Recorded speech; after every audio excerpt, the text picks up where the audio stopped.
Aztec warrior, Jeff Jarrett? No. We have that outfit for sale out there now.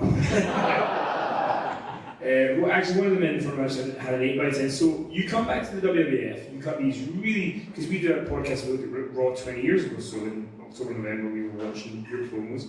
You do a promo, you cut one of Vince, you do a sit-down interview with JR, you're saying, you bash all the on-screen talent because you're setting up programs or whatever, and then about 2 weeks later, you're an Aztec warrior. It's the NWA, you get Barry Windham. Now, Barry Windham at that point was 37 years old, and he looked 62.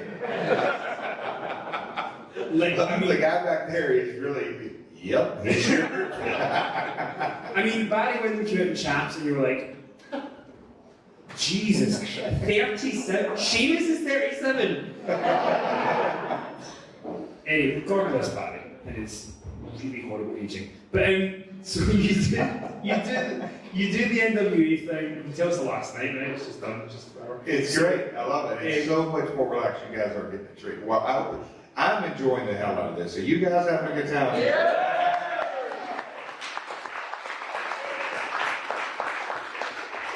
So you're with the 67-year-old Barry Windham, who every week decided assless chaps were the way to go as his outer wrestling gear. They were really in 97. You don't know. Yeah, of course they were. And they were never in. They were never in. Paul says so.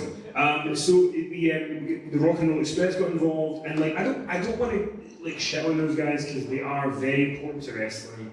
Barry Windham was one of the best before he aged 42 years and a month. And the Rock and Roll Express were one of the most influential tags of all time. But when you look to the Attitude Era, you have Stone Cold Steve Austin, Man Cannot, so at place. It feels like you're so clued in and screwed onto things that even you must come out. I mean, I'll give it a go. Did you know this is?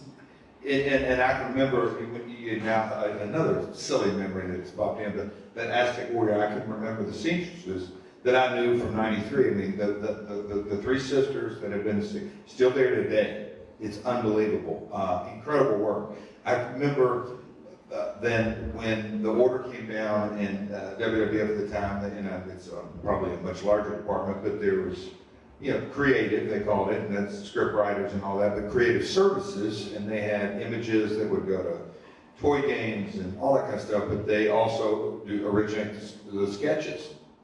And they said, got the TV, whatever it was, hey, we want you to sit down in creative services, we're going to go over a few outfits. And the seamstress to sit down with me and start flipping papers. Without question, we're just going, really?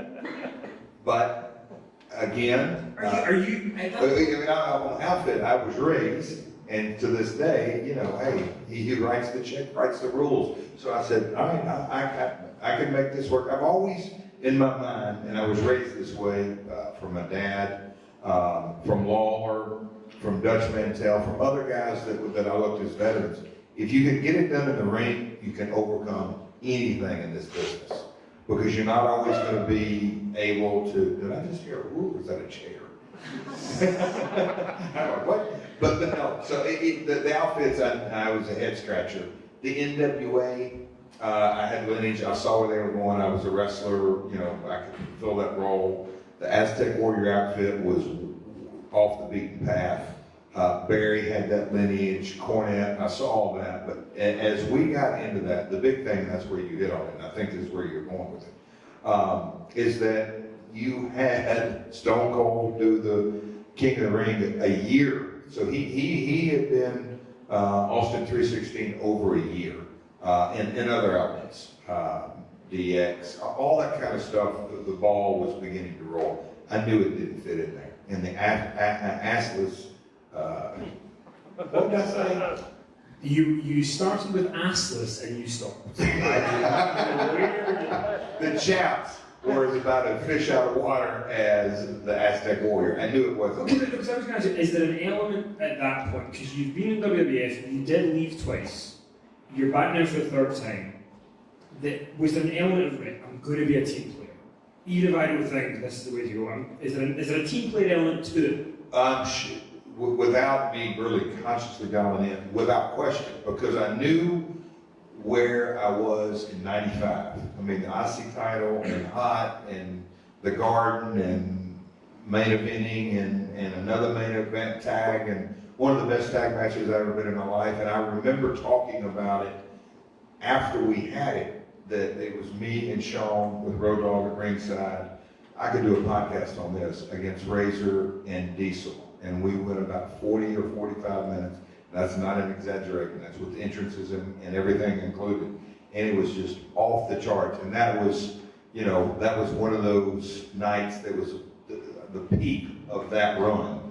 And I knew what you're talking about, that Aztec era. I'm not there right now. I got to get back to it, and I'm going to work my way back to it. And so, yes, I knew that. And so, team player personified, and I'll make it work. It could have been worse. You could have been Masters Chaps. Yes. Or Amen.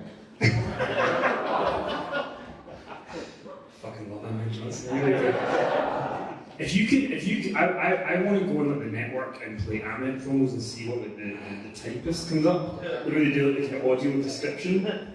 No way you're getting that right. Can you ever imagine Ahmed Johnson in a promo off against Big Papa Pump Scott Steiner? Folks, I do have a little history in creative and booking, and that's sort of some fantasy booking, I guess. Mate, you could global force, let's book it. I mean, Ahmed might now look like he ate Ahmed, but we can get him in shape. Can you imagine Big Papa? You know, he gets that fat ass.